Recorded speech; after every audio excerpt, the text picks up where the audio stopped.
네, 엔비디아 실적부터 보도록 하겠습니다. 엔비디아 실적은 향후 AI 거래 이 방향을 가늠하는 지표이기 때문에 여러분들께서도 많은 관심을 갖고 지켜보고 계셨죠. 이 2023년 중반부터 생성형 AI가 고개를 든 이후로 그것을 주도했던 AI와 AI 관련 종목들의 이런 향방을 또 주도했던 엔비디아이기 때문에 이 현재 호황이 과연 지속이 될까라는 부분에 여러분들의 관심이 많이 쏠려 계셨지요.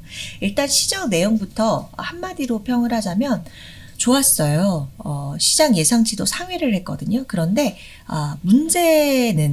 문제라기보다는 우리 구독자님들이나 투자자분들의 눈높이를 충족하지 못하는 부분, 그런 기대감을 충족하지 못하는 게 하나 좀 걸리는 게 있었습니다. 그 내용 보도록 하겠습니다. 일단 매출은 회계연도 2026년 2분기 5월부터 7월까지 매출과 주당 수익이 각각 467억 4천만 달러 그리고 2달러 5센트 이렇게 기록을 했습니다.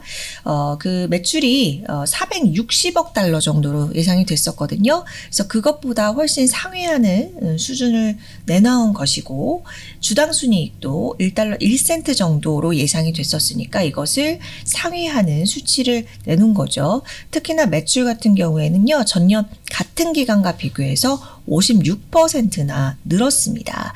그런데 오늘 약간 실적을 기다리면서 엔비디아 이 정규장에서는 소폭 내렸고 지금 시간의 거래에서도 뭐 하락한 이유가 이 데이터 센터 부분 매출이에요. 여기가 엔비디아 매출의 대부분을 차지하잖아요. 그리고 그래픽 처리 장치, 이 GPU 사업부를 포함을 하고 있는 매출이 아마 우리 투자자분들의 기대에 조금 못 미치는 결과가 아니었나 생각이 듭니다. 왜냐하면 여기가 지금 시장 예상치가 한 413억 4천만 달러 이렇게 좀 기록을 했거든요. 그래서 충족하지 못한 것이죠. 그래서 411억 달러를 기록했기 때문에 이것보다 조금 낮은 수치를 내놓으면서 약간 실망 매물들이 시간의 거래에서 좀 나왔다 이렇게 보시면 될 것 같습니다. 조금 더 들어가서 살펴보면 일단 이 H20 관련해서는 뭐 하나도 반영하지는 않았다고 해요. 그래서 이 매출 감소 부분 좀 예상을 해봤을 때 한 40억 달러 정도 반영이 된 그런 수치이고 그리고 이 부분과 관련해서 전분기 대비해서 한 1% 정도의 그러한 손실분을 반영을 했다라는 점이 있는 거고요. 잠시만요. 네.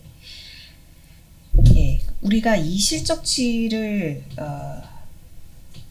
알아봤을 때 어쨌든 23년 그 생성형 AI 붐 시작된 이후로 9개 분기 연속 계속 전년 대비 50% 이상의 증가세를 내고 있는 것은 굉장히 고무적인 그런 실적 결과라고 볼 수 있을 것 같아요. 왜냐하면 글로벌 AI 인프라 구축하는 과정에서 엔비디아 사업이 여전히 막강한 존재감을 발휘하고 있다라는 내용은 우리가 확인할 수가 있으니까요. 다만 뭐 속도에 있어서나 그리고 아직까지 해결되지 않은 이 중국 부분이라든지 그리고 밸류에이션의 부담 이런 부분들은 엔비디아가 헤쳐나갈 숙제이지 않을까 싶습니다. 그리고 또 어제 그 CNBC에서 오늘까지도 약간 메인으로 이렇게 걸어놨더라고요.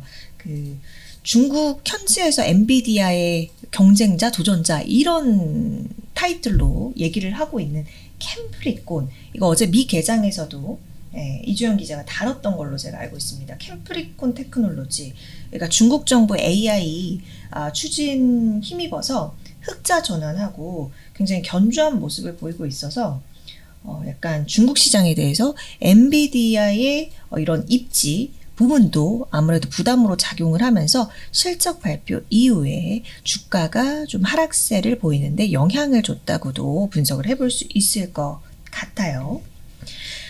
일단 3분기 가이던스도 나쁘지는 않게 나오고 있어요. 3분기 매출도 역시나 50% 이상의 성장을 기록을 할 것으로 보이고요. 540억 달러 정도 기록을 할 것으로 예상이 되고, 예, 여기에는 마찬가지로 H20 이 중국 수출 부분은 포함되지 않았다라는 점.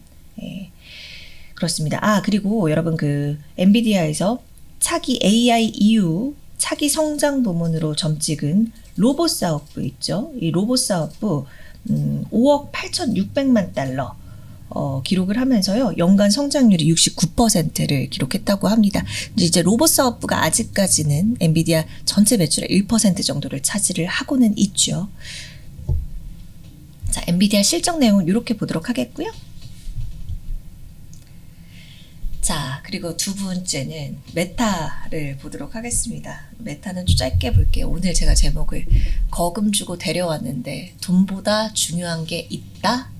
사실 있나? 이렇게 물음표에다가 돈보다 중요한 게 있다. 이렇게 단정적으로 문장을 좀 써봤는데요. 저커버그가 직접 메일도 보내고 인재 영입을 막 했죠. 근데 이렇게 거금을 주고 굉장한 인센티브를 주고 데려온 AI 인재들이요. 최근에 연이어서 줄퇴사를 했다고 합니다. 예, 메타 슈퍼 인텔리전스 랩 MSL 여기를 떠난 것으로 좀 확인이 되고 있어요. 최소 8명이 떠났다고 합니다. 아비베르마, 이선 나이트 이런 사람들이 이직한 지 한 달 되지도 않아서 떠난 사람들도 있다고 하고요. 여기 오픈 AI 출신 연구원인데 다시 오픈 AI로 가기도 하고, 오픈 AI에서 일하다가 일론 머스크 밑으로 갔었는데 이쪽으로 또 다시 가기도 하고 그랬다고 합니다. 이런 인원들이 최소한 8명 정도라고 해요. 예, 근데 이렇게 신규로 합류한 인력들 뿐만이 아니라 좀 오래 근무했던 10년, 12년 이렇게 근무했던 사람들. 근데 이 사람들이 또 AI 제품 관리 책임자고 AI 모델 개발에 굉장히 깊이 관여했던 주요 인력들이 이탈을 했다라는 점은 약간 의문을 자아내는 그런 상황인 거죠. 왜 그럴까요?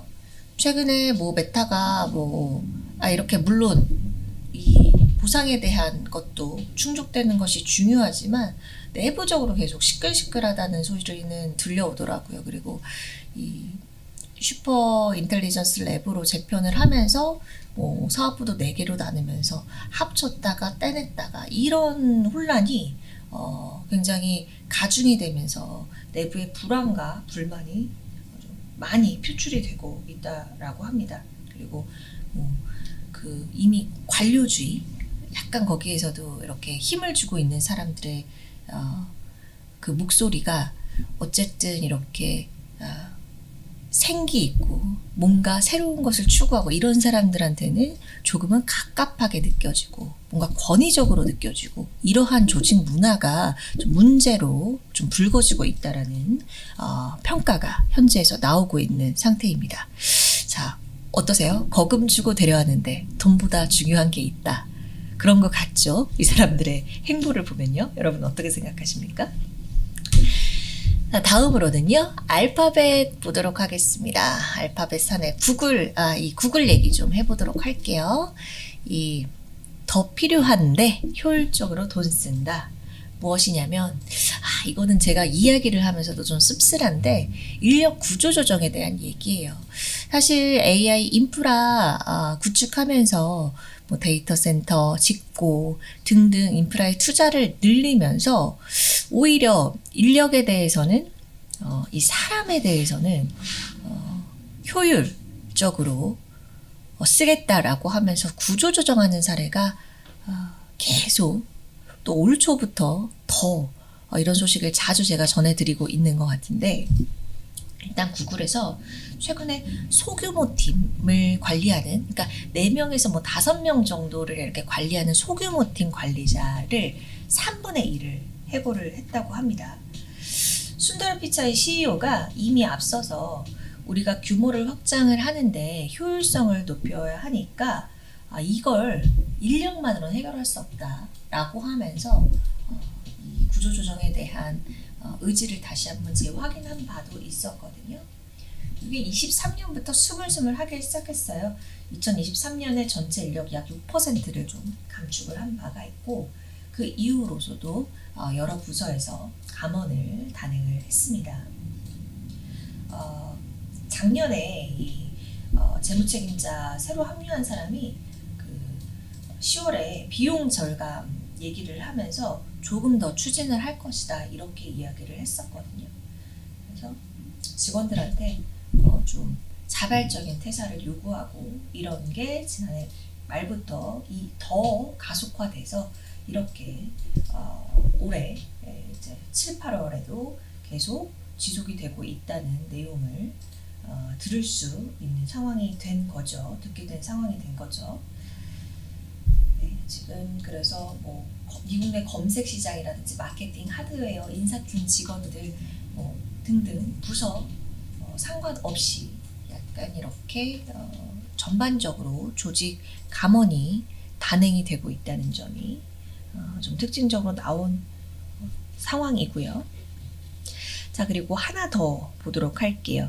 이 알파벳 헬스케어 생명과학 사학부 베릴리가 있는데요.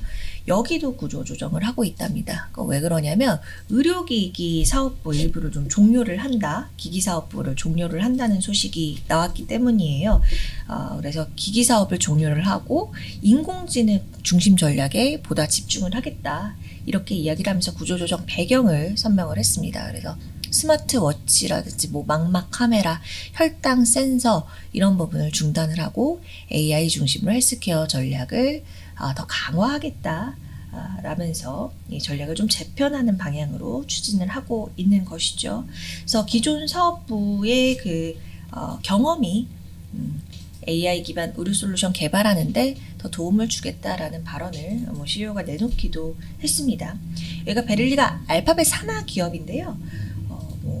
최근 기술이나 서비스 같은 경우 약간 분리를 추진하면서 좀 독립적인 운영을 최근에 조금 더 강화를 하고 있는 수준이라고 해요. 그래서 베릴리에서 보험 사업을 다른 헬스 쪽 사업에 매각을 하기도 했었고요. 외부 회사예요. 그리고 직원 복지 축소하고 급여 체계, 헬스케어, AI 헬스케어 쪽으로 이렇게 재조정하는 그런 움직임을 보이고 있다고 합니다. 자, 오늘은 엔비디아와 메타 알파벳 소식으로 오늘 M7 소식 정리를 해드리도록 할게요.